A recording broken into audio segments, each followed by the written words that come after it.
अस्सलामुअलैकुम everyone, welcome back to my YouTube channel English language plus literature. आज की video के अंदर हम लिंग्विस्टिक्स से रिलेटेड एक इम्पॉर्टेंट टॉपिक डिस्कस करने जा रहे हैं जिसका नाम है वर्ड फॉर्मेशन प्रोसेस। लेकिन इससे पहले मैं आपको बताती चलूँ कि मैंने पार्ट 1 और पार्ट 2 बना लिया है। पार्ट 1 के अंदर हमने कन्वर्जन, बैक फॉर्मेशन, क्लिपिंग और एफिक्सेशन को डिस्कस किया था। इसके दरमियान क्या डिफरेंसेस होते हैं उनको भी हमने डिस्कस किया था। पार्ट 2 के अंदर हमने बोरिंग, कॉइनेज, एक्रोनिम्स और रिडुप्लिकेशन को डिस्कस किया। और ये पार्ट 3 है जिसके अंदर हम कंपाउंडिंग और ब्लेंडिंग को डिस्कस करेंगे। इन दोनों में क्या फ़र्क है उसको डिस्कस करेंगे और क्या सिमिलरिटी है उनके बारे में बात करेंगे। तो चलिए टाइम वेस्ट ना करते हुए वीडियो स्टार्ट करते हैं। अच्छा जी, नेक्स्ट जो मॉर्फोलॉजिकल प्रोसेस के अंदर हम ब्लेंडिंग को डिस्कस करें तो blending is a morphological process in which the parts of 2 or more words are combined together to form a new word. Usually the parts consist of the beginning of one part and end of the other words.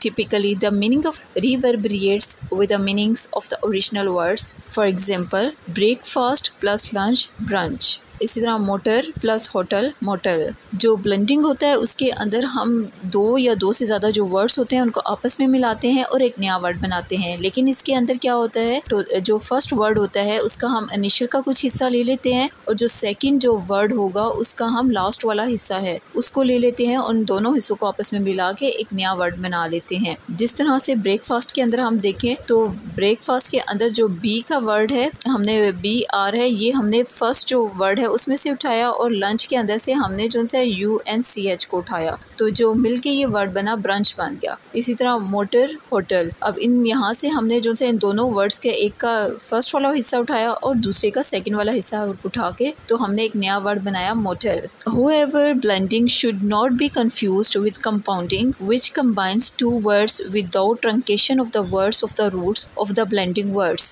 Blending जो सी है वो compounding से थोड़ी सी different होती है। वो इस वजह से डिफरेंट होती है कि ब्लेंडिंग के अंदर हम जो 2 वर्ड्स होते हैं उनका हम कुछ हिस्सा उठाते हैं, यानी फर्स्ट जो हिस्सा एक वर्ड का फर्स्ट वाला हिस्सा उठाएंगे और दूसरे वर्ड का एंड वाला हिस्सा उठाएंगे। लेकिन कंपाउंडिंग के अंदर ऐसा नहीं होता। कंपाउंडिंग के अंदर हम 2 वर्ड्स हैं उनको एज इट इज़ उठा के तो आपस में मिलाएंगे और नया वर्ड बनाएंगे। तो ये फ़र्क होता है इन दोनों के अंदर, ब्लेंडिंग के दरमियान में और कंपाउंडिंग के दरमियान में ये मेजर डिफरेंस होता है।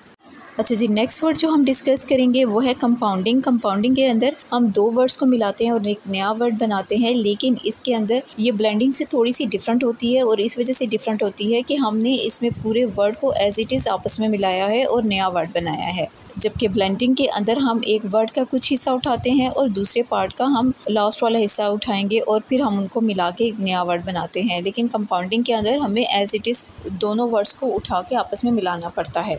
तो एक दफ़ा इसको पढ़ लेते हैं। Compounding also called composition. By this process 2 or more than 2 words are combined together to create a single word having a single idea or and function. In English, there are compound nouns, compound adjectives and compound verb. Customarily, compound words are spelled as a single word or as a 2 or more hyphenate words and even as the 2 or more separate words.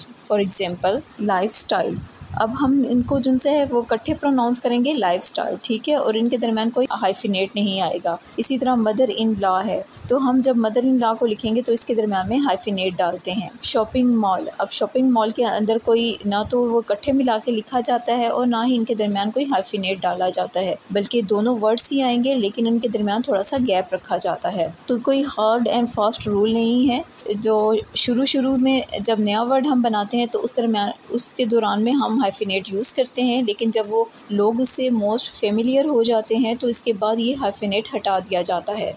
There are no specific rules for hyphenated compound. Generally, some new and original compounds noun are hyphenate, but hyphen is ignored when they become more familiar. However, there are some compound adjectives that are always hyphenated. For instance, state of the art. The hyphenate is often retained when the 2 vowels comes together, such as cooperation. Hyphenate are often used to tell ages of the people and things.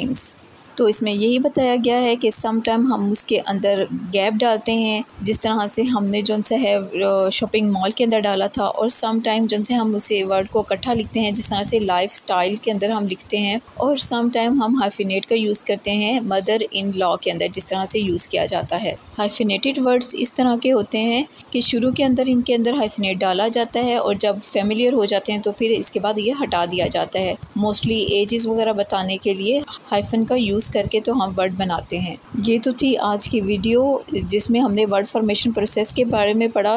Part 1, part 2 और ये part 3 था जिसके अंदर हमने तमाम point discuss कर लिए हैं। तो उम्मीद है कि आपको वीडियो पसंद आई होगी। अगर आपको पसंद आई है तो प्लीज़ इसे लाइक करें और चैनल को सब्सक्राइब करना ना भूलिएगा। और मिलते हैं नेक्स्ट वीडियो में, तब तक अपना बहुत सा ख्याल रखिएगा। टिल देन अल्लाह हाफिज़।